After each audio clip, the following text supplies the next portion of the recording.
இவங்கெல்லாம் அம்மாவா மாதிரி தான் ஒரு அரசியல்ல லாக் பண்ணி வைக்குதுங்க. இந்த அம்மா அந்த அம்மா கிட்ட சொல்லி கொஞ்சம் அனுப்பலாம்ல. இந்த சேர்லியோ கொஞ்சம் ஒரிஜினல் ஐட்டங்காரனை பாத்தீங்கன்னா நீ மூச்சா போயிடுவேன்னு நான் சொல்றேன். நீ என்ன சொல்ற? நான் சொல்லிருக்கேன். இல்ல சார், சொல்ற விதத்துல சொல்லிருந்தா ஏத்துக்குவாங்க. டேய் அவன் டேக்ஸ் அப்படிங்குதுன்னு தெரியல, ஊ டேக்ஸ் அப்படிங்குதுன்னு தெரியல. யாரும் இருக்க வேண்டும் அம்மா. என் கூடயும் இருக்கணும்னு சொல்றேன். குழந்தை வந்து பெத்துக்கிறதுக்கு முன்னாடி சொன்ன பாத்தி யாரை நம்பி நான் பெத்துக்கல, நானே பாத்துப்பேன் அப்படின்னு. பட் இப்போ என்னன்னா எல்லாரோட சப்போர்ட் தேவைப்படுது அவளுக்கு. ஒரு நாகரிகம் இருக்கு, ஒரு அளவுக்கு பார்க்கலாம், அப்புறம் திரும்பி இருக்கணும். அவ சொன்னாங்கிறதுக்காக நாங்க அந்த குழந்தை பாத்துக்காம இருக்க போறது இல்ல. இப்போ அம்மா அங்க அதிகமா போயிட்டு வர்றது இப்போ ஸ்டார்ட் ஆயிடுச்சு. அம்மா வந்து எங்க நின்னு பாருங்க அப்படின்னு இவ சொன்னதே கிடையாது. அம்மா எப்போ அவன் வீட்டுல மட்டும் இது வரைக்கும் என் வீட்டுல ஸ்டே பண்ணதே இல்ல சார். அம்மா இதுக்கு வந்து நம்ம ஒன்றும் சொல்ல முடியல.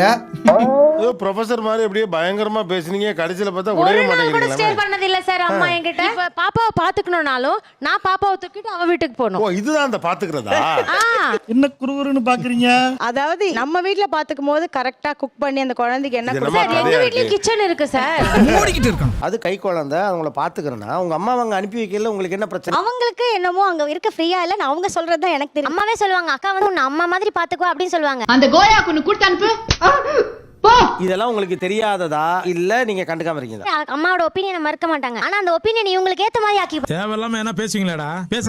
பேசினா உள்ள வச்சு நவுத்திடுவானுங்க தானே. இல்ல நாங்க அதை செய்யறோம், அதுக்கு மேல அவங்க போவாது, அவங்களோட விருப்பம். அம்மாட்ட ஆக்ஷனா நீங்க வந்தே ஆகணும். அக்கா வேணான்னு தான் சொல்லுவா, நீ வரணும்னு நீங்க உங்க அம்மாட்ட பேசுங்க. ஏன்னா இந்த பொண்ணு என்ன இன்ஃப்ளூயன்ஸ் பண்றாப்ல.